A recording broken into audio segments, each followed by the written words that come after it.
Listo.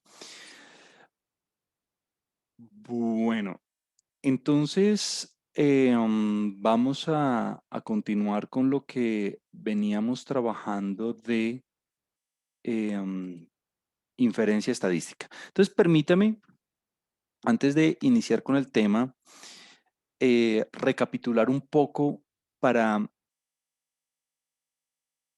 que todos estemos en la misma página.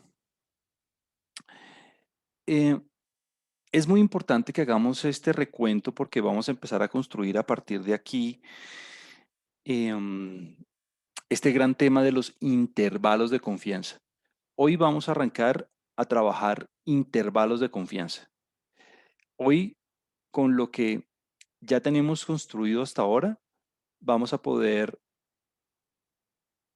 empezar a construir márgenes de error, intervalos de confianza para las estimaciones que hagamos, para los parámetros que estemos estudiando.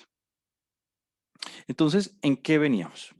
Entonces, vamos a ubicarnos en el contexto particular en el que teníamos una población y de esa población tenemos mm, dos, bueno, de hecho, el interés por ahora vamos a arrancar simplemente con el promedio de la población. Entonces, tenemos una población y de esa población, como no pudimos hacer el censo, como no pudimos estudiar absolutamente todos los individuos que componen la población, um, vamos a estudiar, estamos interesados en el promedio poblacional. Entonces, de esta población, obviamente, estamos interesados en, vamos a empezar con el parámetro más sencillo que es mu. Mu, recuerde, es el promedio poblacional. Este mu, que ya hemos venido hablando y trabajando un montón, eh, es simplemente el valor esperado de la característica de interés que estemos estudiando. Y, y claro, como no pudimos hacer el censo, como no tenemos acceso absolutamente a toda la información de la población, pues claramente este mu tiene un estatus desconocido, ¿no? Es decir, este mu em, no sabemos a qué es igual. El estatus lógico de mu es desconocido, no lo sabemos, no hicimos el censo. Perfecto. Entonces, lo que hemos venido diciendo es que, bueno, tenemos un parámetro de la población, tenemos mu, que lo desconocemos, es el valor esperado de la característica que estemos estudiando. Está X, repito, puede ser cualquier estadística, cualquier variable cuantitativa de su elección. eh, um, si quiere una temperatura, unos ingresos, una longitud, una resistencia, una concentración, lo que usted quiera. Entonces dijimos, ok, tenemos una muestra aleatoria de esa población, tenemos una muestra aleatoria de esa población. Esa muestra aleatoria usualmente, vamos a recordar el concepto, esa muestra aleatoria nosotros la hemos venido representando básicamente, tiene una representación muy especial. Esa muestra aleatoria, claro, como no tenemos mu, entonces lo que hemos venido diciendo es que, ok, con base en la información que me vaya a proveer una muestra aleatoria, y esa muestra aleatoria la hemos venido simbolizando así con letras, como con letras mayúsculas X1, eh, um, X2, puntos suspensivos, hasta X sub n minúscula. Recuerde que n minúscula es el tamaño de la muestra. Dijimos, ok, esta muestra aleatoria como concepto matemático es un conjunto de variables, ¿no? Entonces, esta muestra aleatoria representa lo que yo puedo observar en cada uno de los individuos de la población. Eh, um, antes de observar los datos, esto es un, esto es un conjunto de variables. Es decir, como objeto matemático, una muestra aleatoria, hemos venido diciendo desde hace 2 semanas que usted la puede entender como un conjunto de variables que provienen de la misma población. Am, y decíamos que, ok, este X1 entonces representaría lo que yo puedo observar en el primer individuo, todas las posibilidades que yo tengo de observación del primer individuo. Este segundo X2, que es independiente de X1, es decir, lo que yo pueda observar en X2 no influye, no está relacionado, no tiene un impacto importante sobre lo que yo observé en X1, es independiente de X1 y contiene todo lo que yo podría observar en el segundo individuo y así sucesivamente. Entonces, eso lo escribíamos simplemente así. Una muestra aleatoria es un conjunto de variables y las palabras claves son, y la palabra clave, y las palabras claves como las palabras mágicas son y D, ¿no? Independientes, idénticamente distribuidas. Es decir, em, todas las observaciones que yo vaya a hacer de los individuos son independientes, no hay, el resultado de una variable no influye sobre lo que vaya a observar en otra variable. Lo que yo observe en un individuo no influye, no tiene un impacto sustancial sobre lo que yo observe en otro individuo. Y además son idénticamente distribuidas. ¿Qué quiere decir eso? Que todas provienen de la misma población. Esa población yo la escribo así con la letra F mayúscula. Em, el símbolo es el que usted quiera. Lo importante es que todas tienen la misma distribución probabilística. Eso es lo que quiere decir.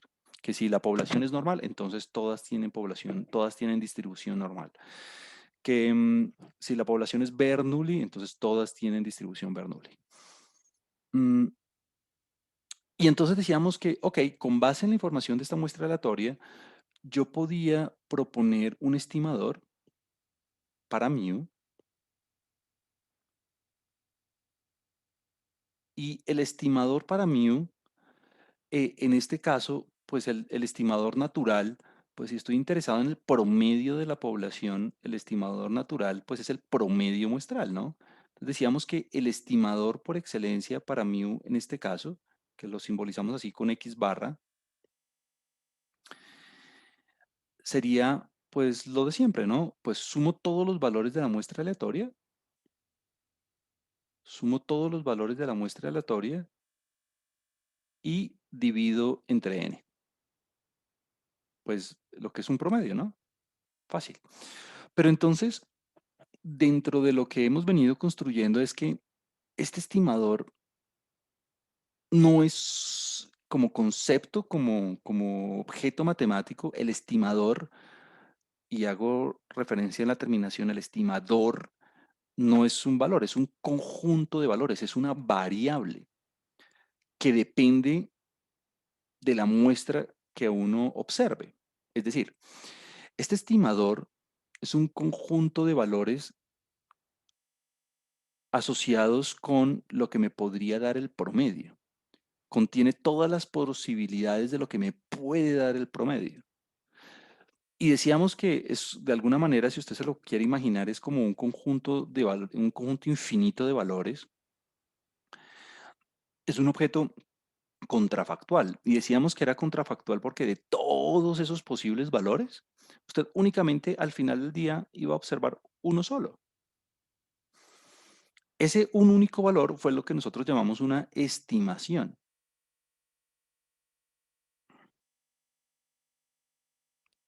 Esa estimación es simplemente el valor realizado de la estimación es simplemente el valor realizado del estimador. Es decir, es cuando yo ya tengo los datos, por eso es que lo simbolizo así con letra minúscula, es cuando yo ya tengo los datos y hago el cálculo.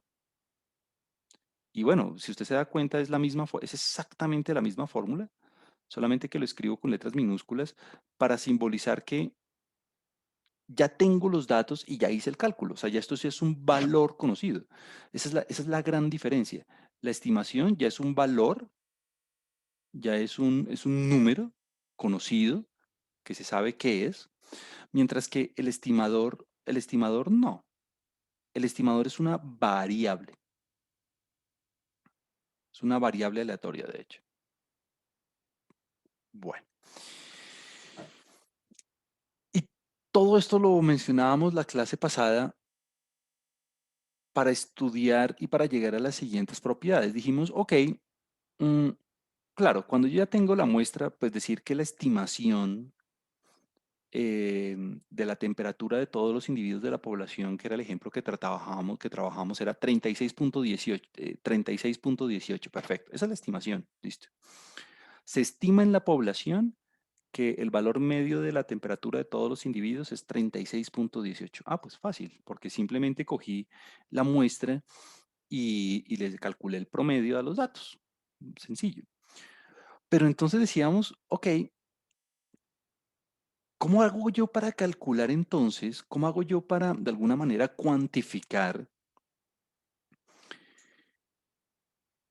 el grado de incertidumbre que yo tengo acerca de esa estimación? ¿Cómo hago yo para, de alguna manera, medir mi grado de confianza, como mi grado de certeza acerca de esa estimación? Entonces ahí fue cuando explotamos el hecho de que el estimador es una variable. Entonces hacíamos una analogía de los dardos, ¿no? Como, bueno, el estimador contiene todos los posibles valores que me podría dar el promedio, dependiendo de la muestra que seleccione, y los asociábamos como con unos dardos, por ejemplo. Cada dardo era como un intento de darle al blanco. En este caso, el blanco es el parámetro desconocido, mu. Y claro, en últimas, en un ejemplo práctico, pues yo solamente voy a tener un dardo y solamente voy a tener un lanzamiento, que es la estimación que tengo.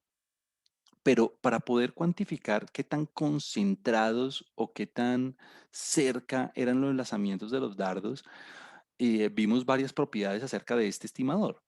Entonces decíamos, por ejemplo, que el valor esperado, perdón, el promedio, una de las primeras propiedades que vimos es que el valor esperado del promedio, de la variable promedio, siempre era mu, sin importar cuál población, sin importar el tamaño de la muestra, sin importar qué característica esté estudiando yo, el valor esperado del lanzamiento de esos dardos siempre es el parámetro de interés mu, en este caso, con este estimador, ¿no? Porque si yo trabajo con otros estimadores, pues me pueden dar otra cosa. Hicimos la demostración y dijimos también que la varianza, la variabilidad de X barra del estimador era sigma cuadrado sobre n, donde sigma cuadrado es la varianza de la población, ¿no? Recuerde que sigma cuadrado es la varianza poblacional, es la varianza de la característica que usted está estudiando, es la varianza de X que obviamente en la mayoría de los casos, si no es que en todos, también es desconocida. También es un valor que ni idea. Ah, y bueno, hacíamos muchas observaciones, entre ellas que, bueno, el X barra, por ejemplo, dijimos que es un estimador insesgado de mu. ¿Por qué? Pues porque su valor esperado es mu. Ese fue como el término, pues el término técnico que utilizamos. Decíamos que X barra es un estimador y decíamos que es insesgado, ¿no? Esa fue la palabra como clave que dijimos. Es un estimador insesgado de mu o para mu, como quiera decirlo. ¿Y qué quería decir eso? Que si yo tomara muchas muestras, si yo lanzara muchos dardos y calculara el promedio, esos lanzamientos me iban a quedar alrededor de mu. O sea, en promedio esos lanzamientos iban a ser mu. Muy bien. Y en términos de la varianza, pues vimos una observación fundamental y es que a medida que crece el tamaño de la muestra, la variabilidad del estimador tiende a cero, ¿no? Disminuye. O sea que los punticos son cada vez más y más y más y más concentrados alrededor de mu.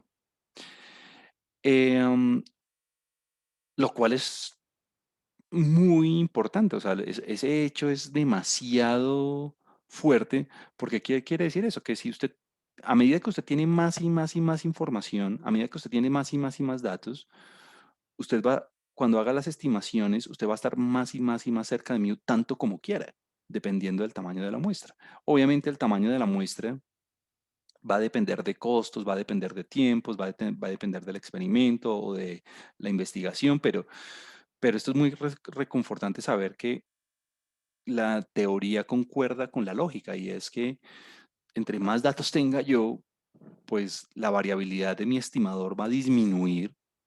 A medida que crece el tamaño de la muestra, la variabilidad disminuye. Am, y eso se ve, y eso se puede ver como gráficamente como que la, los valores que pueda asumir el estimador estén más cerca de mu, a pesar de que yo no sé qué sea mu, ¿no? Bueno, y bueno, y claramente el error es, esto lo es claramente si la varianza es sigma cuadrado sobre n, decíamos entonces que la desviación, pues porque esto está en unidades cuadráticas, entonces es difícil de interpretar. La desviación estándar de x barra, pues es simplemente sacarle la raíz, ¿no? Entonces la raíz cuadrada de esto es sigma sobre raíz de n. Esto ya me queda en unidades originales, que si es grados centígrados, si es pesos, si es metros, si es kilómetros, kilómetros, si es segundos. Y esto fue lo que nosotros llamamos el error estándar del estimador, pues en este caso de x barra, ¿no? Este es el error estándar. Am, el error estándar de x barra. Entonces, de alguna manera esto me dice a mí qué tanto varía x barra en unidades originales, ¿no? En las unidades de la variable de interés.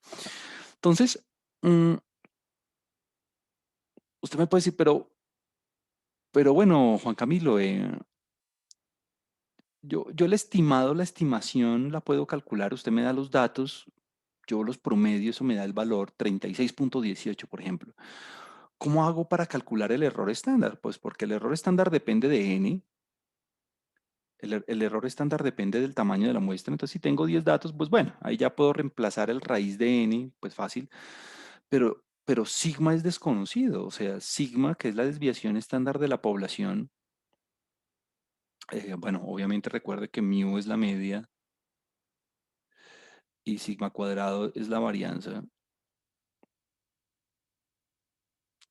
Entonces usted me puede decir, pero si sigma es desconocido, ¿cómo hago yo para saber, para calcular esa variabilidad del estimador?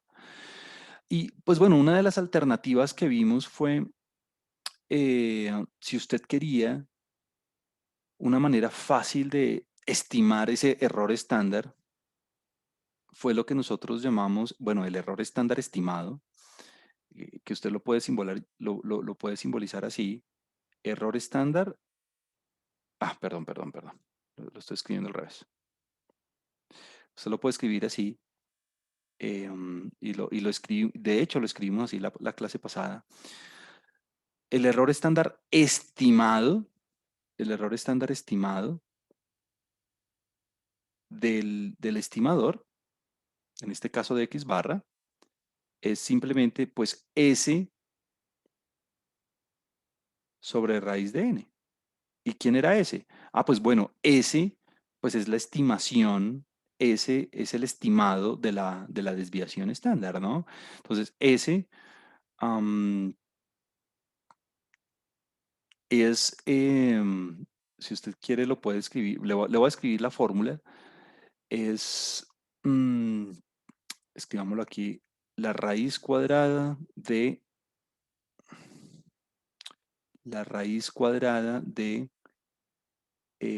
S cuadrado.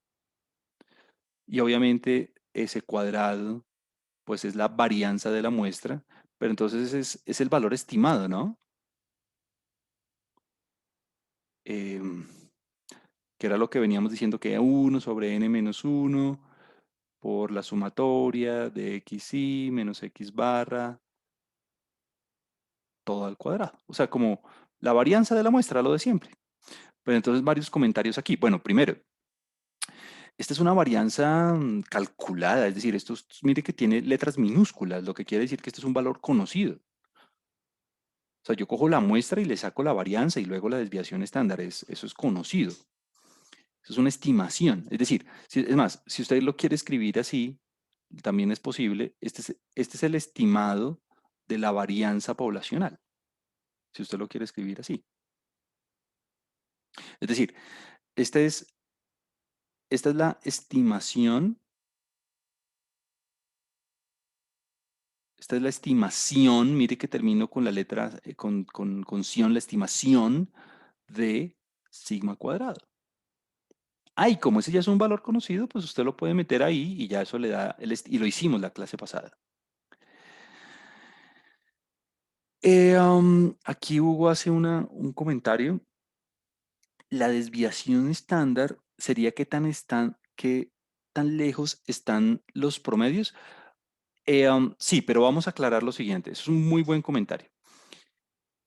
Pilas, aquí no quiero, menos mal Hugo menos mal Hugo hace este comentario y me permite de una vez aclarar lo siguiente.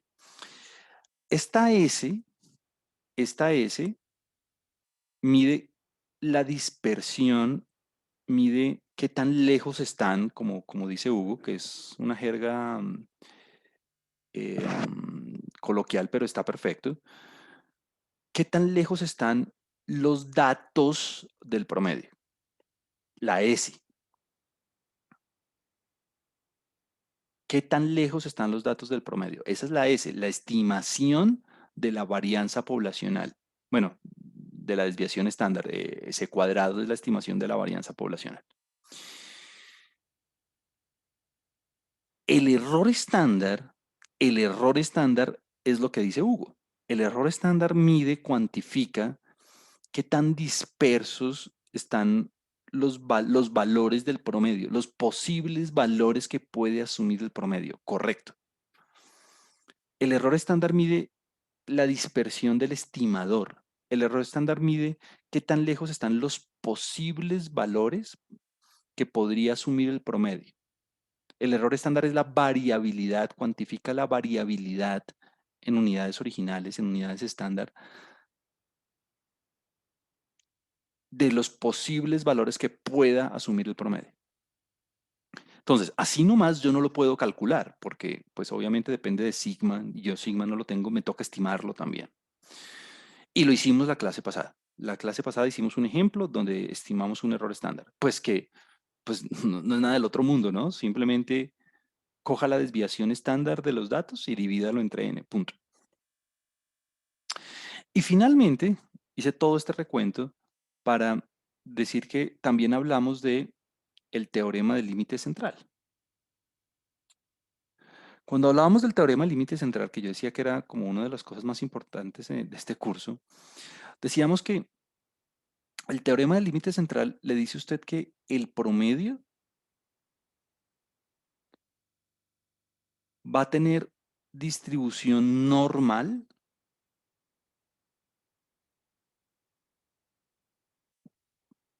a medida que aumenta el tamaño de la muestra.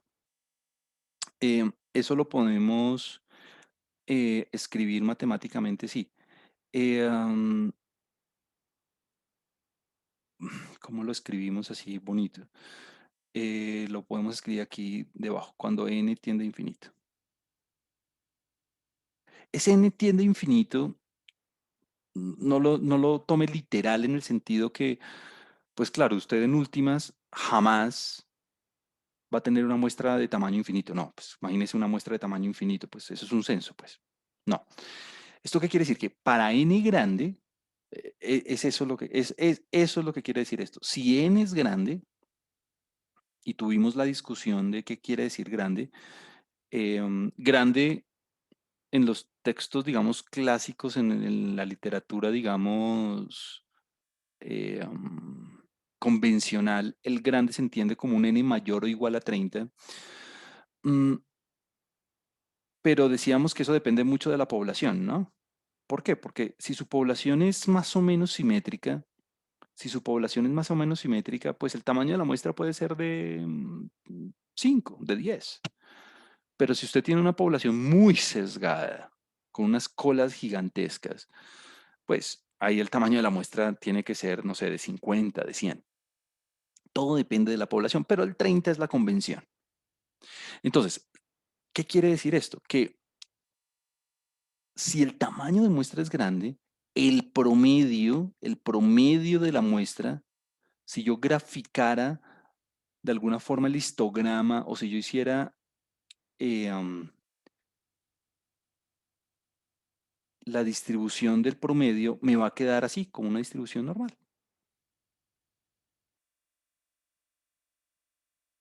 Donde, y esto lo vamos a usar mucho hoy, donde el punto más alto, donde el punto más alto es, ya usted se lo sabe, donde el punto más alto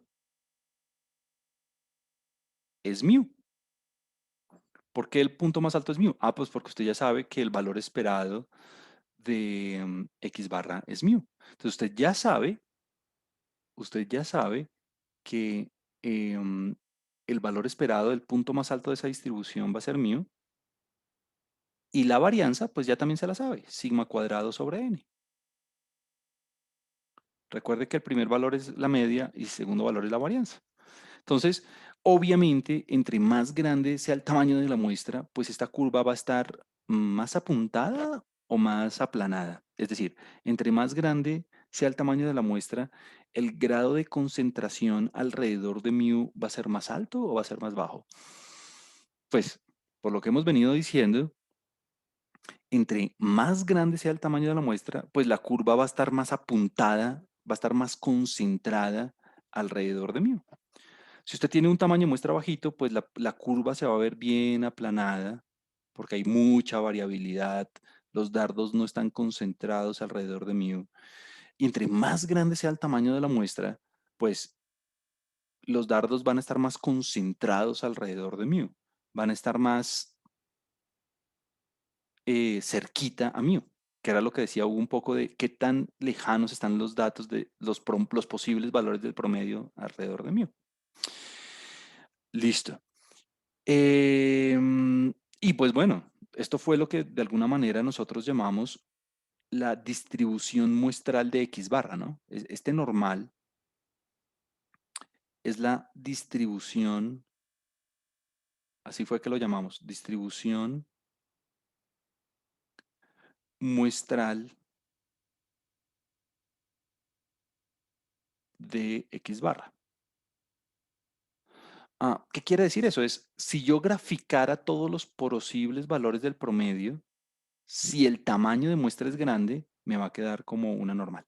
Ahora, pilas en esto, pilas en esto. Y aquí voy a ser bien enfático. Y es dos observaciones importantes. Primera, si la población es normal, si la población es normal, y se lo escribo aquí, si X es normal, si la población es normal,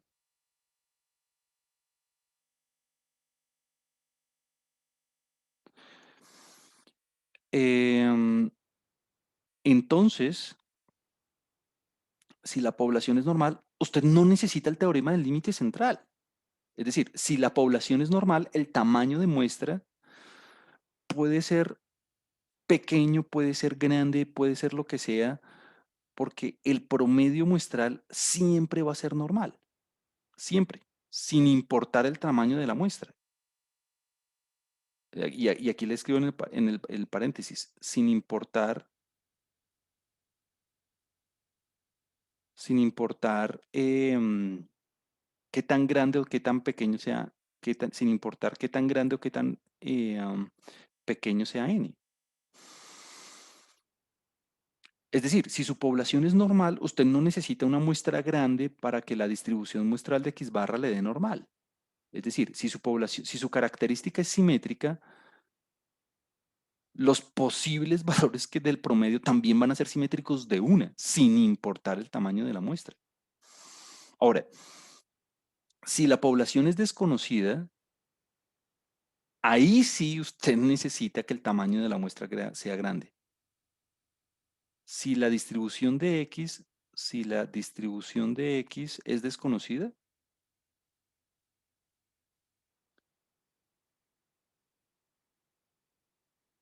si la distribución de X es desconocida,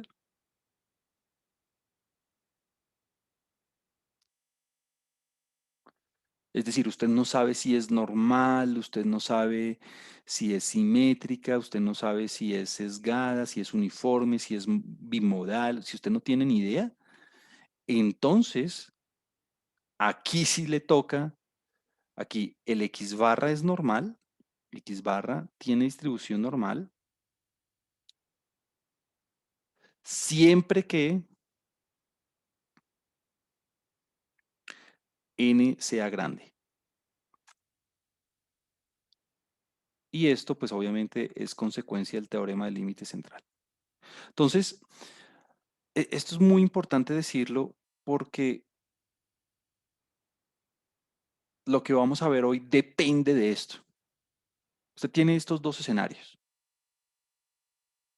Si usted tiene una característica normal, si su característica de interés como el peso o la longitud o la temperatura es normal, el promedio muestral tiene distribución normal, o sea que todo está perfecto, usted no, el tamaño, usted puede tener dos observaciones, usted puede tener tres observaciones, usted puede tener 1000 observaciones,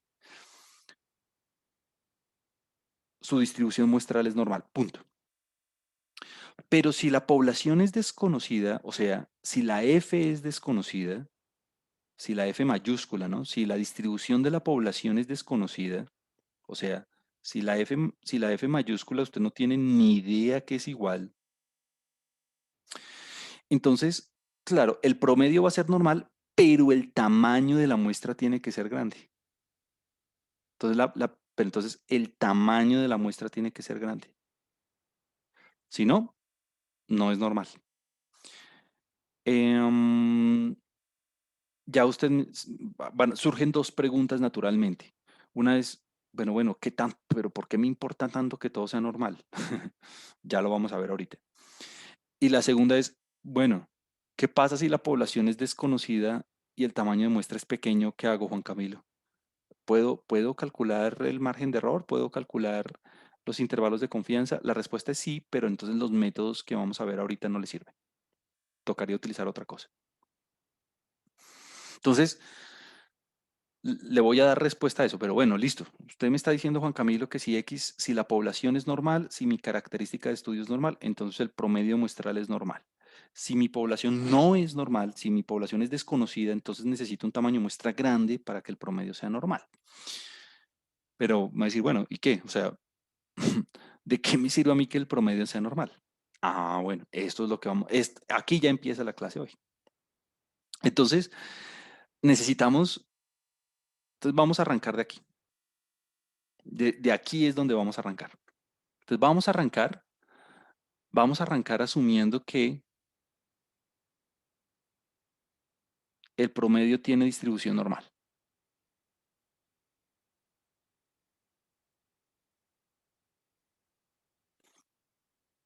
Con la media que ya sabemos y la varianza que ya sabemos que es sigma cuadrado sobre n. Este es nuestro punto de partida.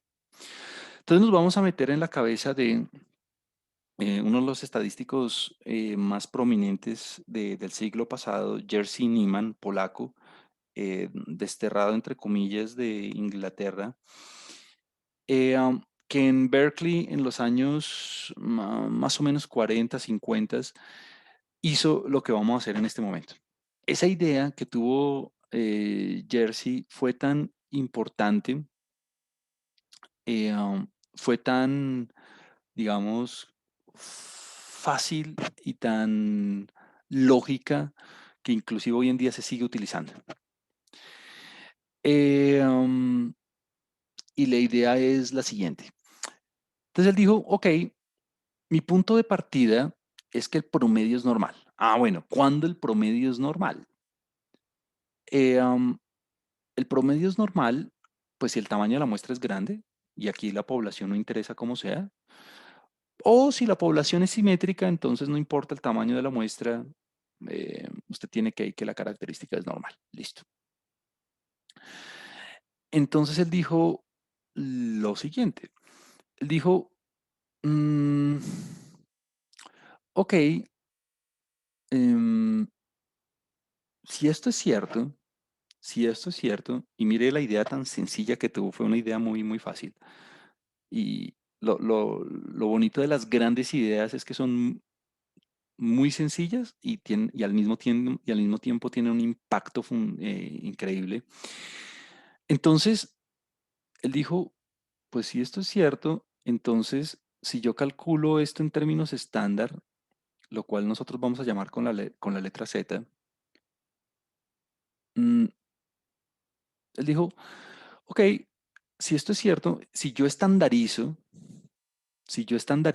entonces me va a quedar ¿qué? Me va a quedar X barra. ¿Qué es estandarizar? Estandarizar es restar la media y dividir por la desviación estándar, ¿no? Entonces, cojo la variable,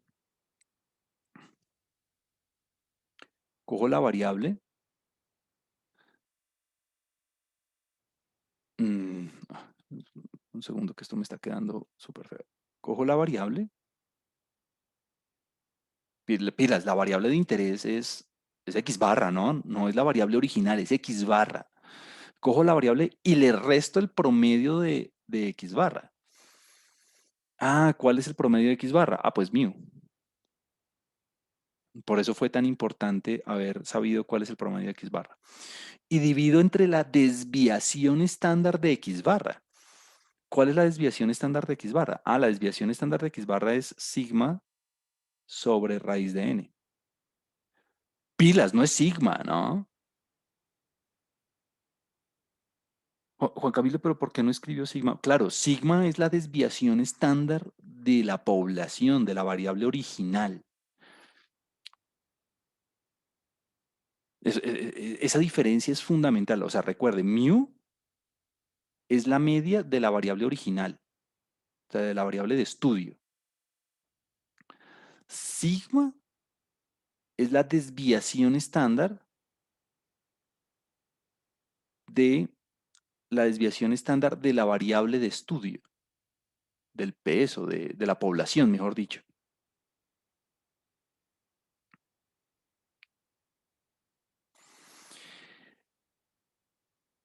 Pero ese es un punto. El otro punto es que, bueno, mu también es, y eso ya lo demostramos, mu también es el valor esperado de X barra. Y sigma sobre raíz de n es la desviación estándar de X barra, ¿no? Pilas ahí. O sea, el X y el X barra son cosas muy diferentes. El X es la población, la característica de interés, y el X barra es la variable promedio, todos los valores que puede asumir el promedio. Entonces él dijo, pues estandaricemos. Listo, estandarizó, restó el promedio, dividió entre la desviación estándar, eso es estandarizar, dividir entre el promedio, perdón, restar el promedio y dividir entre la desviación estándar. Y él dijo, pues claro, si X barras es normal, entonces al estandarizar, ¿esto con qué distribución me queda? Me queda con distribución normal, estándar. Entonces mire que, y es una idea muy poderosa porque mire que a partir de el mu, usted lo desconoce, ¿no? Mu, usted no tiene ni idea qué es. O sea, recuerde, mu es desconocido. Sigma es desconocido. Pero entonces mire que a partir de dos valores desconocidos, él pudo llegar a una distribución conocida. A eso fue, a esta Z, él lo llamó así, variable aleatoria pivote, así la llamó. Variable aleatoria pivote. Bueno, es un nombre muy técnico, pero ¿qué quiere decir variable aleatoria pivote? Una variable aleatoria pivote quiere decir que es una variable obtenida a partir del estimador que puede depender de parámetros desconocidos, pero cuya distribución es libre de esos parámetros desconocidos. Es una distribución conocida.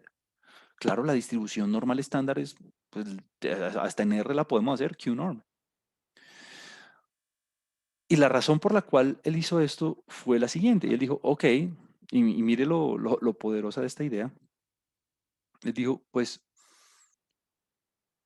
partiendo de ahí, yo puedo encontrar dos valores. Claro, si usted grafica la distribución normal estándar, pues la distribución normal estándar le va a quedar así. Es una distribución normal.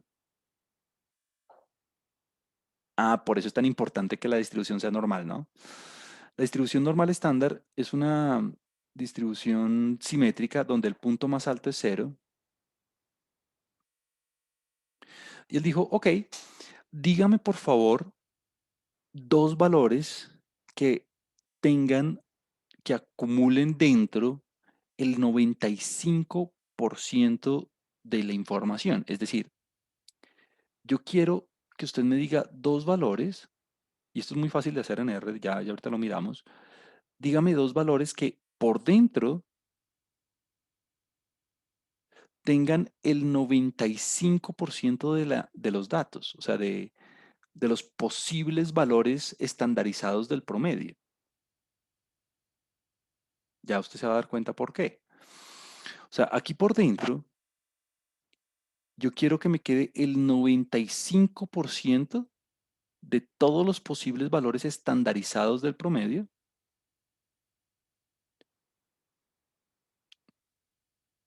Después vamos a tener la discusión de que por qué 95 o qué quiere decir ese 95, etcétera, etcétera. Y aquí en las colitas, pues obviamente, si usted tiene el 95% por dentro, ¿qué tienen las colas?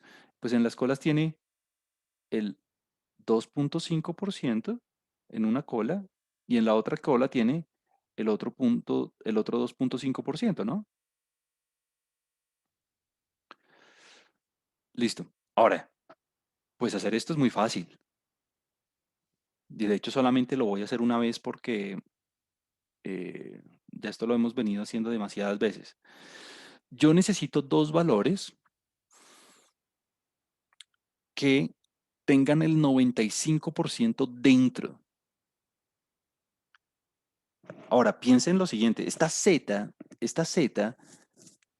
es la variable estándar asociada con el promedio, ¿no? Entonces yo quiero, lo que él dice es, ok, por ahora consideremos el 95% de los promedios en unidades estándar centrales, ¿no? Los más centrales. Mm, o sea que básicamente lo que le está pidiendo que es el percentil 2.5 y el percentil 97.5, ¿no? 2.5 y 97.5. Oh, uy, Juan Camilo, ¿por qué 97.5? Pues claro, si usted suma este 95 más este otro 2.5, le queda el 97.5. Y eso es muy fácil de hacer en R, ¿no? Es decir, de hecho, permítame, le muestro de una vez. Esto lo evaluamos en el parcial pasado, cómo calcular percentiles de una distribución. Entonces, necesito los percentiles básicamente 2.5 y 97.5. Entonces vamos a calcularlos. Entonces, bueno, yo ya me los sé de memoria, pero no es necesario que usted se los sepa. Entonces, básicamente, este señor de aquí, este señor de acá, eh, am, básicamente, espero que usted sea claro para usted, este señor de aquí es el percentil, este es el percentil 2.5 y este que vamos a escribir aquí es el percentil 97.5, ¿no? Ok, vamos a verlos. Muy fácil. Permítame, le doy un poquito de suma a esto. Perfecto. Entonces, mm, quiero el percentil 97. Empecemos por ese. Empecemos por el de la derecha. Bueno, primero es un percentil positivo, está después de cero, es el valor que acumula el 97.5. Juan Camilo, ¿por qué 97.5? Ah, pues porque tengo 95 en el centro, más 2.5 de la cola, da 97.5. Entonces, la forma de calcular percentiles en R, recuerde, es Q norm. ¿Por qué? Porque estamos con una normal. Y ese Q norm, que es el de la normal, dígame entonces qué percentil necesita. Ah, bueno, bueno, 0.975. Eso le da 1.96. Ahí está, 1.9599, o sea, 1.96. Se lo escribo aquí. 1.96. ¿Listo? Ahora, ya el otro, usted me lo va a poder decir de una. ¿Por qué? Pues porque la cosa es simétrica, todo alrededor de cero, o sea que si esto es 1.96, pues este de acá sería menos 1.96. Mm, Juan Camilo, ¿lo podría comprobar? Claro, si usted quiere puede escribir QNorm de 0.025 y le tiene que dar menos 1.96. Ahí está, perfecto. Listo. Entonces, ok, muy fácil. Entonces él dijo, ok, consideremos el 95% o el 99% o un porcentaje alto de posibles valores del promedio, estandarizados, claro está. Eh, y obviamente si vamos a considerar esos valores necesitamos los percentiles. Eh, a veces en los libros usted va a ver esto así.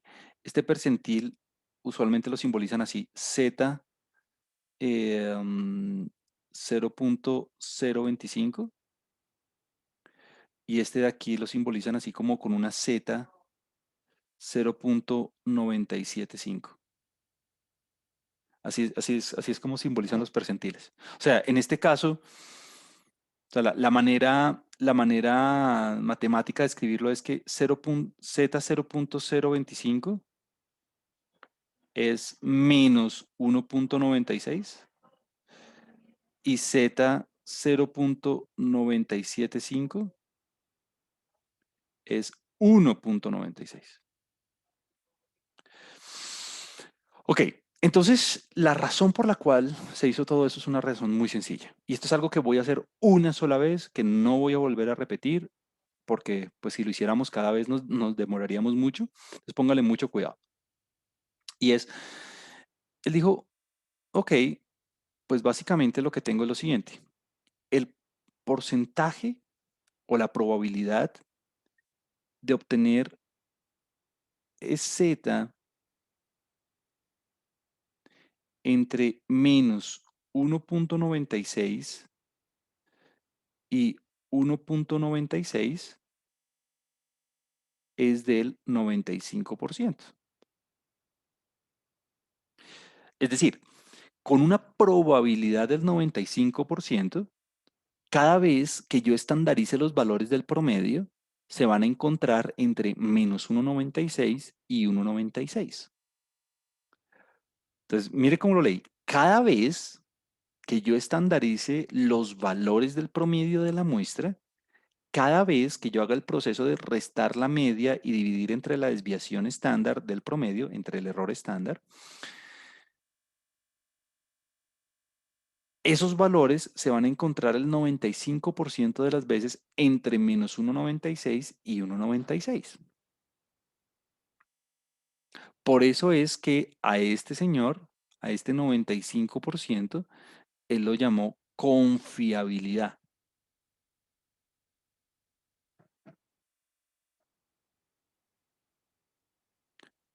Entonces, con una confiabilidad del 95%, cada vez que yo tome un valor del promedio y le reste la media y lo divida entre la desviación estándar, el 95% de esas veces, el resultado me va a quedar entre 1,96 y 1,96. Pues sí, sí es obvio, ¿no? Sí es obvio. Eh, cada vez que yo haga este proceso, ¿por qué? Porque el promedio, ¿cuántos valores tiene? Pues el promedio tiene infinitos valores. Entonces, cada vez que yo tome una muestra, le reste el promedio, le di entre la desviación estándar, su posible resultado estandarizado me va a quedar entre menos 1,96 y 1,96 el 95% de las veces. Listo. ¿Por qué fue tan importante esta idea? Porque mire lo que él dijo. Entonces, bueno, reemplacemos la z por su valor. Bueno, pues la z, entonces voy a escribir lo mismo. Entonces, reemplazo la z por lo que por su equivalente. ¿Y quién es su equivalente? Pues su equivalente es x barra menos mu sobre sigma sobre raíz de n. Ah, esto me quedó horrible. Esto no me está quedando bien. Ajá. Y menor que 1,96 y ya. O sea, lo único que hice fue reemplazar la z por el 95%, por su valor equivalente en la estandarización. No hice nada más. Y entonces, pues, él tuvo una idea muy lógica. Y es, pues si a mí me interesa mu, y repito, esto no lo voy a hacer más que esta vez, si a mí me interesa mu, pues despejemos mu. Entonces, pues bueno, listo, despejemos mu. Y esto fue lo que pasó en Berkeley hace unos años y fue, ok, pues este que está dividiendo lo paso a multiplicar, ¿no? Entonces, ¿qué me va a quedar? Me va a quedar probabilidad de menos 1,96 por sigma sobre raíz de n, a ambos lados de la desigualdad, ¿no? Menor que x barra menos mu menor que 1,96 por sigma sobre raíz de n.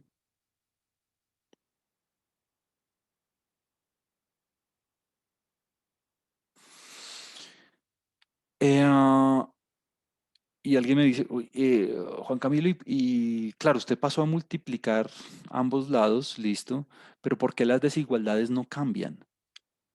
Pues porque sigma sobre raíz de n siempre es una cantidad positiva, ¿no? Entonces no tiene por qué cambiar. Bueno, entonces dejemos mu en la mitad, pues porque a mí me interesa mu, ¿no? Yo desconozco mu. Entonces, si yo dejo mu en la mitad, ¿qué me quedaría? Bueno, mm, pilas, sería como pasar a restar el x barra, pero luego le toca multiplicar por -1.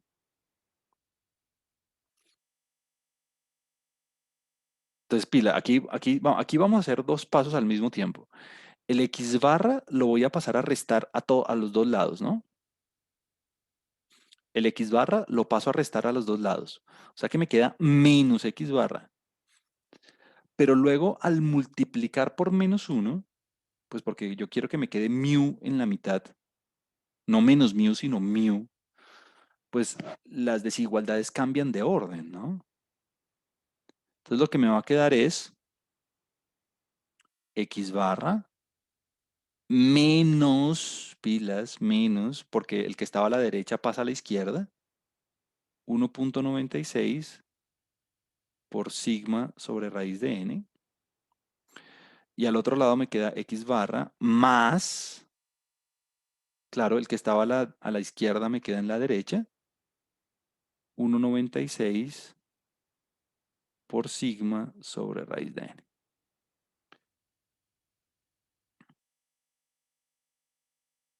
Y bueno, básicamente, nuevamente esto igual a 95%. O sea que, miren la interpretación de esto. Cada vez, si yo me imagino el proceso de lanzar los dardos, si yo me imagino el proceso de tomar y tomar y tomar y tomar muestras y calcular el promedio, cada vez que yo haga ese cálculo, lo que acabamos de demostrar fue que el promedio de la población se va a encontrar el 95% de las veces entre x barra menos 1,96 sigma sobre raíz de n y x barra más 1,96 sigma sobre raíz de n. Y esto fue lo que él llamó un intervalo de confianza. Entonces, mire, este de aquí sería el límite inferior del intervalo. Este es el límite inferior.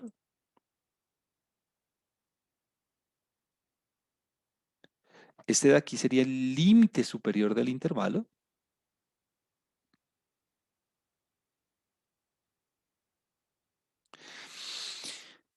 Y mire la interpretación.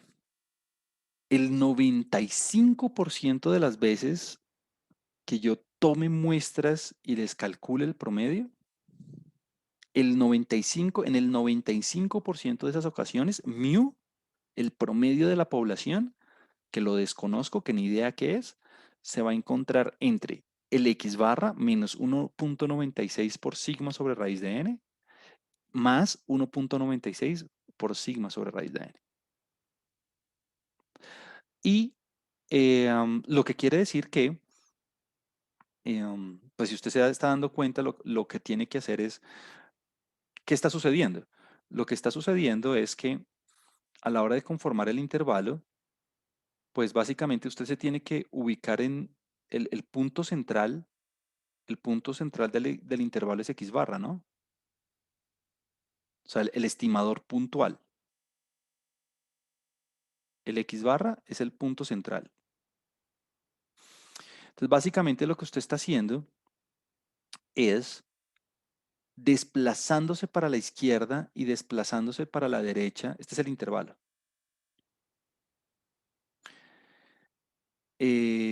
Desplazándose para la izquierda y desplazándose para la derecha, mm, se escribe así. X barra, esta es la forma, digamos, compacta de escribirlo. Más o menos 1,96 sigma sobre raíz de n. Entonces, x barra es el estimador puntual. El 95% de las veces, mu se va a encontrar entre estos dos valores. Este fue lo que él llamó un intervalo de confianza para mu. Esto es un intervalo de confianza para mu al 95%. Obviamente de confiabilidad. Cuando, pilas, aquí usted me dice, bueno, usted me puede decir, listo, eh, yo tengo mi muestra, voy a, voy a calcular el intervalo de confianza para el promedio de la población. Listo, perfecto. ¿El X barra lo puedo calcular? Claro, el X barra lo puedo calcular. O sea que en este X barra usted simplemente va a enchufar la estimación, ¿no? Pues lo que le dé el X barra, punto. ¿El 1,96 lo tengo? Sí, el 1,96 lo tengo, claro. Pues es un valor conocido, 1,96, obvio. Listo, súper. La raíz de n la tengo, claro, la raíz de n la tengo. No hay ningún lío, no hay ningún problema. ¿Cuál es el problema? El problema es que este intervalo de confianza le va a funcionar si sigma es conocido. Pues porque mire, usted tendría que conocer sigma para poder hacer el cálculo. Entonces, este es el intervalo de confianza para mu cuando sigma es conocido.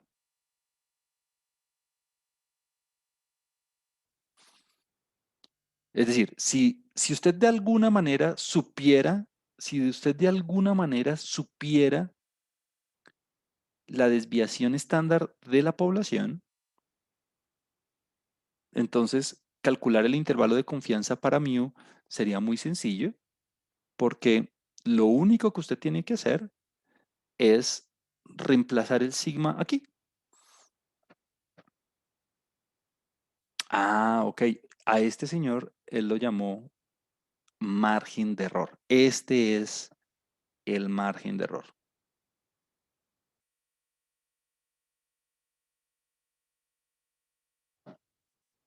Este de aquí sería el margen de error al 95%. Margen de error.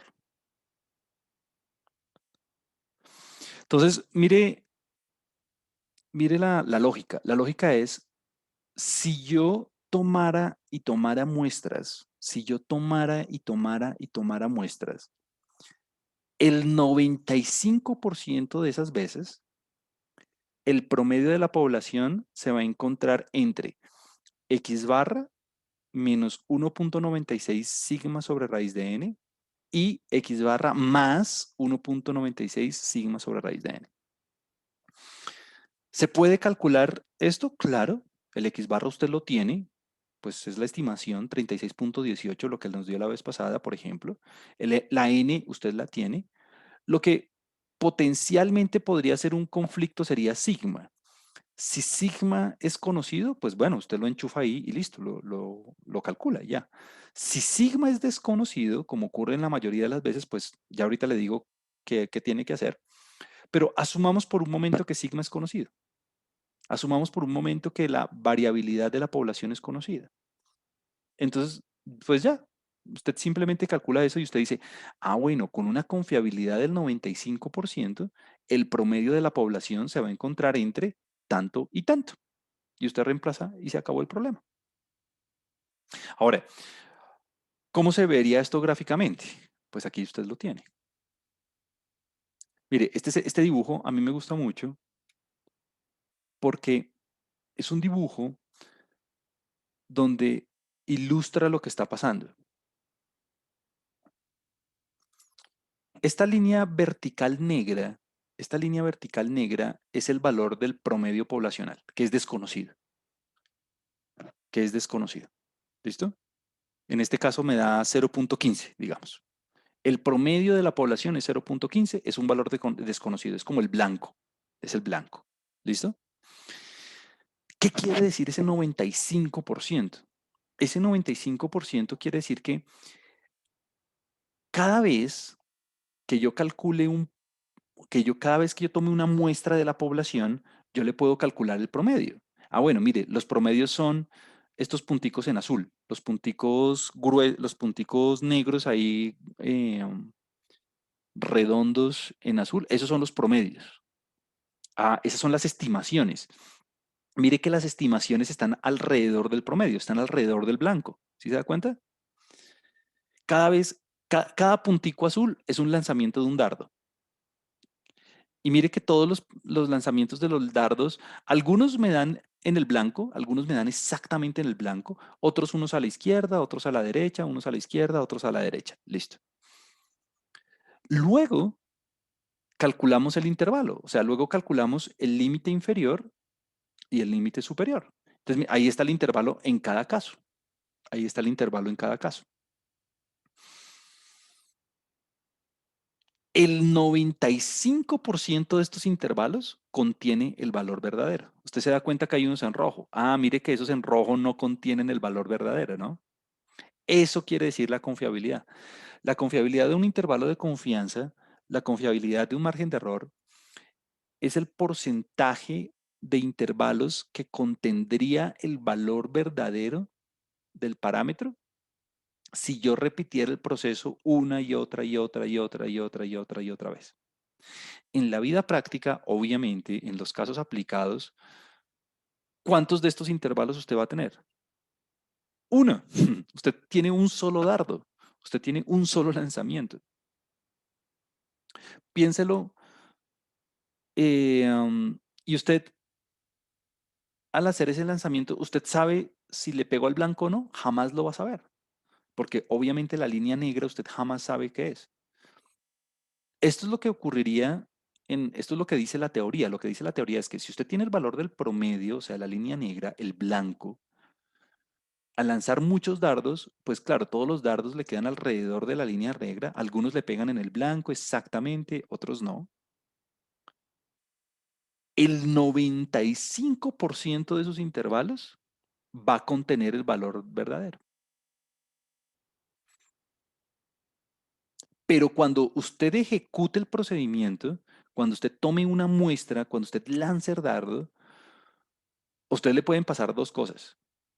O usted estuvo de buenas y le quedó un intervalo azul, o usted estuvo de malas y le quedó un intervalo rojo. Juan Camilo, ¿es posible saber si me quedó un intervalo rojo y un azul? Jamás. ¿Por qué? Porque usted jamás conoce la línea negra. Es decir, es un poco la analogía que yo hago a veces, y pues básicamente me la comentaron a mí también, es, imagínese un jugador de fútbol que va a cobrar un penalti. Si a usted le dicen que el jugador tiene una efectividad del 95%, ¿qué quiere decir eso? Ah, que cada vez que el jugador cobre un penalti, él mete gol el 95% de las veces. Esa es una efectividad del 95%. Perfecto. Pero en la vida práctica, ¿qué pasa con los intervalos de confianza? Que yo le digo al jugador, cobre el penalti. Lo cobra. Pum. En intervalos de confianza, yo sé que el jugador tiene una efectividad del 95%, pero en intervalos de confianza, yo jamás voy a saber si metí gol o no lo metí. ¿Por qué? Porque no sé el valor verdadero de mí. Solamente sé que el 95% de las veces ese intervalo contiene el valor verdadero. Entonces, la confiabilidad está en el proceso, no en el intervalo. O sea, este 95% hace referencia a que el 95% de esos intervalos, si yo hiciera ese proceso una y otra vez, el 95% contendría el valor verdadero. Pero a la hora de construir el intervalo con los datos, ya usted me da los datos, construimos el intervalo, le va a quedar alguno de estos, uno solito. Y ese uno solito o contiene el intervalo o no lo contiene. O metió el gol o no lo metió. ¿Lo voy a saber? No, jamás lo voy a saber. Por eso decimos que la inferencia estadística no es comprobable directamente. Entonces, pilas, pilas, pilas, pilas. La palabra correcta es confiabilidad. Con una confiabilidad del 95%, el intervalo de confianza va a contener el valor verdadero. Esa es la palabra correcta. Esa es la expresión correcta. Y ese 95% usted ya sabe qué quiere decir. Ahora, un par de generalizaciones. La primera generalización es la siguiente. En los libros usted va a ver esto y de una vez se lo hago aquí. Este gráfico de la izquierda, usted en los libros los va a ver así. Bueno, aquí Z en la mitad, punto más alto 0. Aquí por dentro, no le van a poner a usted 95%, le van a poner 1 menos alfa.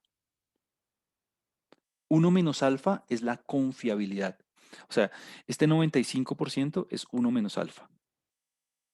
O sea, en nuestro caso, esto sería 0,95, ¿no? 0,95. La confiabilidad es del 95%, uno menos alfa. Juan Camilo, ¿por qué 95% y no 92%? ¿Se puede? Claro. 92% si usted quiere. Perfecto. Juan Camilo, ¿podría 99%? Claro que se puede 99%, es lo que usted quiera. Y aquí, ya ahorita vamos a tener una discusión más profunda sobre eso. Y aquí, esto obviamente, las colitas, cada colita va a tener qué área. Pues si lo de por dentro es 95%, esta colita va a ser de alfa medios y esta colita va a ser de alfa medios. O sea que este percentil de aquí, ¿qué área tiene acumulada? Ah, pues este percentil tiene el área Z alfa medios, o sea, lo que decíamos del 0,025, y este percentil de aquí tiene ¿qué área acumulada? Uno menos alfa medios, ¿no? Pues ¿por qué? Porque es todo lo de atrás, uno menos alfa medios. O sea que la fórmula general del intervalo de confianza, o sea que el intervalo de confianza para mu con sigma conocido, ¿quién va a ser? Ah, pues va a ser X barra más o menos Z 1 menos alfa medios multiplicado por sigma sobre raíz de n. O sea, este Z1 menos alfa medios es el 1,96, ¿no? Y este intervalo, ¿cuándo le va a servir? Este intervalo sirve siempre y cuando ocurran dos cosas. Uno, ¿la población tiene distribución normal? Si la población es normal, entonces usted está a salvo, no hay ningún problema, el tamaño de la muestra es lo que usted quiera, este intervalo le queda perfecto en cualquier situación, no pasa nada. O la otra situación donde le sirve esto es que el tamaño de la muestra sea grande. Si el tamaño de muestra es grande, entonces la población tiene que ser normal. No, la población puede serlo. ¿Por qué son necesarias alguna de estas dos características? Entonces, esto es un O, ¿no? O. ¿Por qué? Pues porque esto es lo que me garantiza el punto de partida. Esto es lo que me garantiza que el promedio tenga distribución normal. Bueno, aquí quisiera tener una discusión al respecto y es, ok, Juan Camilo, bueno, supongamos que sigma es conocido. Si sigma es desconocido, lo que se hace es lo mismo, solamente que ya ahorita le digo que se hace. Pero bueno, asumamos que sigma es conocido. Eso es lo de menos, de hecho. Vamos a tener la siguiente conclusión, la siguiente discusión. Primero, a medida que crece n, a medida que n aumenta, si n aumenta, si el tamaño de muestra aumenta, ¿qué pasa entonces con el margen de error? A medida que aumenta el tamaño de la muestra, el margen de error del intervalo de confianza, el margen de error asociado con la estimación, ¿aumenta o disminuye? Pues fácil, ¿no? Disminuye, ¿no? O sea, su estimación se vuelve cada vez más y más precisa. O sea, el intervalo de confianza se vuelve más y más angosto. ¿Por qué? Porque la n está dividiendo, ¿no? A medida que crece el intervalo de confianza, el margen de error disminuye. O sea, hay más precisión, hay más precisión. El intervalo se vuelve más preciso, más angosto, porque la n está disminuyendo. Ok. Claro, porque alguien me puede decir, eh, bueno, Juan Camilo, usted me va a reportar un intervalo de confianza y su intervalo de confianza, uy, quedó muy largo, quedó con un margen de error muy alto. Usted me está reportando una estimación em, con un margen de error muy alto. ¿Qué le debo decir yo? Pues bueno, listo. Si este margen de error le parece muy grande, voy a tomar una muestra más grande. ¿Para qué? Para reducir el intervalo. Entonces esa persona me va a decir, listo, perfecto. Entonces yo le voy a decir, listo, necesito más plata y más tiempo para conseguir más datos. Ahí es cuando empieza a surgir otro asunto y es la confiabilidad. ¿Por qué 95%? De hecho, no hay un por qué. De hecho, este es un valor arbitrario. El 95% de la confiabilidad es lo que usted quiere. ¿Se puede 90? Claro. O sea, los valores que se aconsejan para la confiabilidad, los que yo veo usualmente son el 90%, un valor alto, ¿no? El 95% o el 99%. Estos son los valores que usualmente que se aconsejan como utilizar para confiabilidad. ¿Cuál usar? De hecho, es el que usted quiera, solamente que usted tiene que tener mucho cuidado de cómo utiliza esto. ¿Por qué? Porque varias cosas. Bueno, primero, esta confiabilidad tiene que ser un número alto, ¿no? Usted quiere que un porcentaje alto de las veces, un porcentaje alto de las veces, el valor del parámetro esté incluido en el intervalo.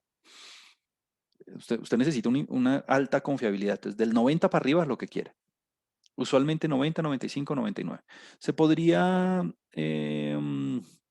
92, claro. Ah, qué pasaría si esto fuera 99 lo de adentro? ¿Qué pasaría si esto de adentro fuera 99, por ejemplo? Si lo de adentro fuera 99%, ¿las colitas qué serían? Las colitas serían a 0.5% y 0.5%, ¿no? Pues claro, 5 y 5 da 1 y 99, 100, perfecto. Ah, ¿y cuáles serían los percentiles? Ah, pues los percentiles fácil, pues hagámoslos en R. Am, Sería el percentil 99,5. Uy, Juan Camilo, ¿por qué 99,5? Claro, 99% más 5% me da 99,5%. Y ese valor, antes de que lo calculemos en R, ese valor 99,5, el percentil 99,5 tiene que ser mayor o menor que 1,96. ¿Será que si yo cojo una confiabilidad aquí por dentro del 99% en lugar del 95, ese valor me tiene que dar mayor o menor que 1,96 antes? Ah, me tiene que dar mayor, claro, 2,57. O sea que el otro me tiene que dar menos 2,57. Vamos a ver si eso es cierto o no. O sea que voy a poner aquí percentil 0,005, 0,05, ¿no? Ah, menos 2,97, perfecto. Entonces, claro, aquí Gabriel hace una pregunta muy importante, pero entonces, ¿por qué no se usa 99% siempre? Y la respuesta, Gabriela, es que, claro, fíjate que es una muy buena pregunta. Fíjate que si tú tienes aquí un 2,57, ¿qué va a pasar con el intervalo? ¿Se va a poner más grande o más pequeñito? Si en lugar de 1,96 yo usara 2,57, ¿me va a quedar un intervalo de confianza más grande o más pequeño? Es decir, si la confiabilidad aumenta, a medida que aumenta la confiabilidad, que ese era mi punto y es como una forma y es lo que pregunta Gabriela, lo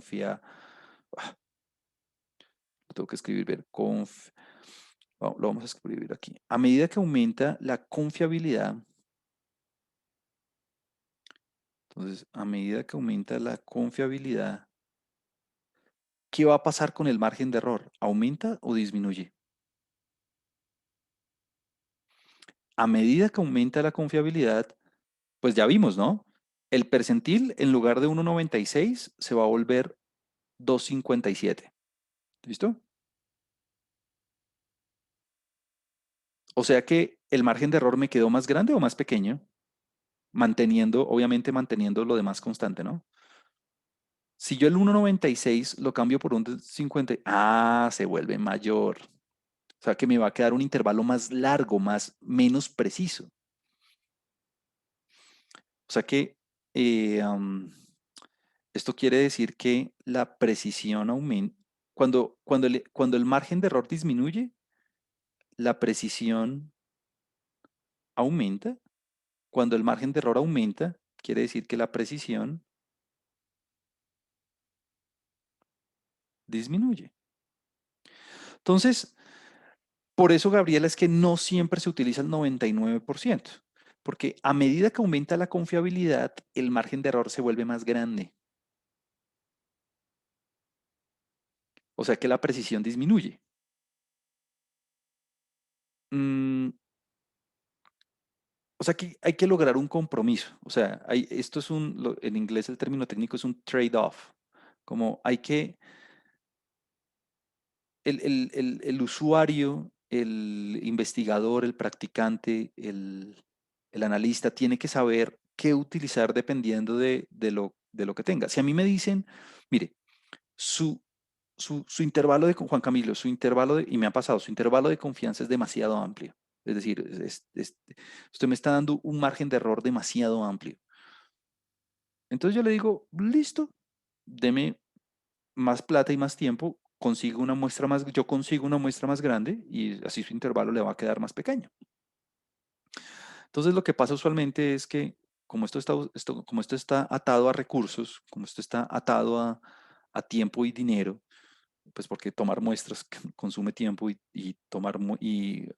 más tiempo pues es más salario para las personas, para el analista, para todo el mundo, pues va a decir, no hay más tiempo, no hay más dinero, pero este margen de error está muy grande, ¿qué hace? Pues yo le digo, listo, yo le puedo disminuir su margen de error, pero entonces su confiabilidad se la tengo que disminuir. Si usted quiere un margen de error más pequeño y no me quiere dar más muestra, listo, yo le bajo su confiabilidad. Pues ¿por qué? Porque si yo sé que si yo bajo mi confiabilidad en lugar del 99 y utilizo una del 95, por ejemplo, pues el intervalo se va a reducir. Entonces, eh, um, hay que lograr como un punto medio, ¿no? Con un equilibrio.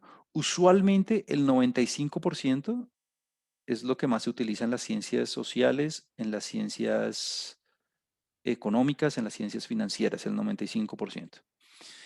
En las ciencias puras, entiéndase, las ciencias farmacéuticas, físicas, biológicas, el 99% también es el estándar, pues. Eh, am, de hecho, se utiliza el 99,9999. Cuando descubrieron las ondas gravitacionales, yo estaba en California y pues por muchos motivos tuve que ver el paper y utilizaban una confiabilidad del 99,999999. Pues ¿por qué? Porque los físicos no querían descubrir algo que en realidad no existía, ¿no? O sea, utilizaban una confiabilidad enorme. Pero entonces, cualquier valor entre 95 y 99 es una buena alternativa. Y usted ya sabe qué va a pasar. Si usted utiliza 99, ¿qué va a pasar con su intervalo? Va a aumentar. Que si usted lo quiere disminuir, manteniendo el 99, listo, tome más muestras. Digamos que la confiabilidad es arbitraria y usted puede utilizar la que usted quiera, pero ya usted sabe cuál es el impacto que usted va a tener sobre el intervalo. Siguiente cosa. Juan Camilo, ¿por qué no podría utilizar un intervalo de confianza del, del 100%? Pues claro, es una pregunta natural. ¿Por qué no un intervalo de confianza del 100%? Mm, entonces, si usted quiere una confiabilidad del 100%, o sea, si usted cada vez que ejecuta el proceso no quiere error, ¿qué tendría que hacer? Pues Si usted no quiere error, la única forma de hacer su intervalo de confianza sin error es que haga un censo. Número uno, eso. Y es más, una manera, una manera de verlo es, pues mire qué pasa si usted en R pone, si usted dejara 100% en la mitad, o sea, si usted 99, en lugar de 99% pusiera 100% en la mitad, ¿qué área le queda en las colas? Le queda 0% en las colas. Entonces, ¿qué implicación tiene eso en el cálculo? Que si usted quiere un percentil de 1, mire, le va a dar infinito. O sea que básicamente su intervalo de confianza va a quedar desde menos infinito a infinito. Sí, claro, con una confiabilidad del 100%, el promedio de la población está entre menos infinito e infinito. Ah, pues eso ya lo sabía, obvio. Pues eso es, eso tiene una confiabilidad del 100%, pero tiene una precisión de cero, ¿no? O sea, eso, pues, ¿de qué me sirve saber de que el promedio está entre menos infinito e infinito? Pues sí, es cierto, pero es como cuando uno le dicen, dígame un intervalo de confianza para el porcentaje poblacional de personas a favor de cómo el gobierno ha manejado la pandemia. Ah, pues alguien me puede decir, con una confiabilidad del 100%, ese, ese porcentaje de personas está entre 0 y 100%. Ah, no, pues valiente gracia. Dígame el porcentaje de personas a favor de este candidato. Con una confiabilidad del 100%, eso está entre 0 y 100%. Pues obvio, pues eso ya lo sabía desde el principio. Eso no tiene precisión. Por eso es que utilizar una confiabilidad del 99%, perdón, utilizar una confiabilidad del 100% no tiene gracia. Ah,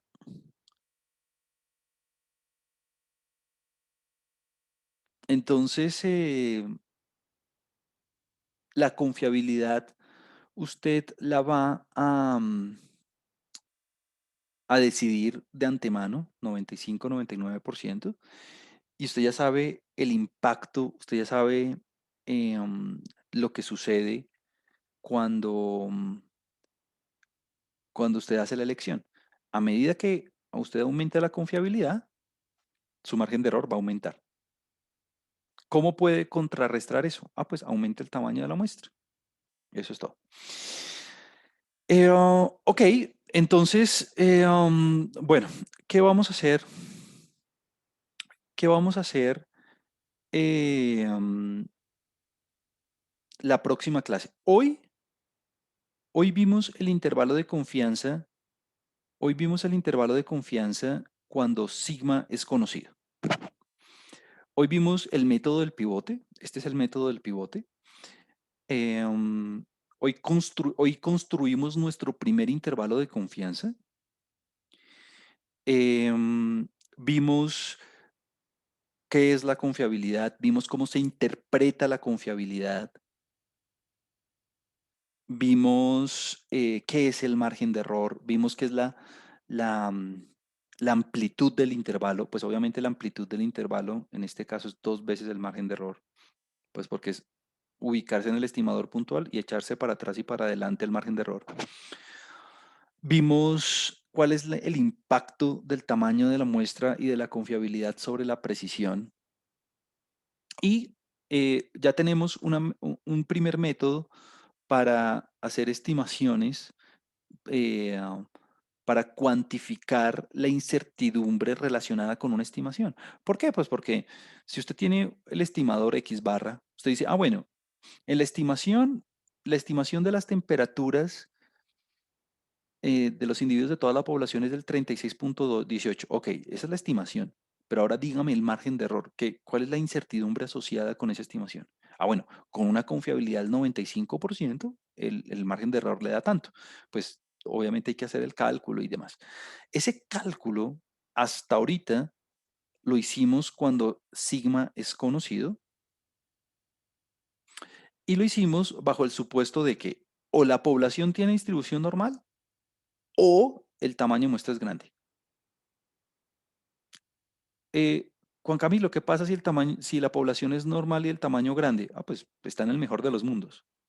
Juan Camilo, ¿qué pasa si el tamaño, si la población es normal y el tamaño de muestra es pequeño? No hay ningún problema, esto le sirve. Juan Camilo, ¿qué pasa si la población es grande, si la muestra es grande y la población no sé si es normal? Perfecto, esto le sirve. Juan Camilo, ¿cuál es lo que todavía estamos pensando? ¿Qué pasa si la muestra es pequeña y la población no es normal? Ah, bueno, esto no le sirve. Ahí el método que se utiliza es otro. Se llama Bootstrap. Y el Bootstrap también, curiosamente, también lo crearon en California, en esta vez en Stanford, no en Berkeley, por Efron, se llama así, Eric Efron se llama, en los años 90 más o menos. Pero bueno, si alcanzamos a verlo, lo vemos, si no, no.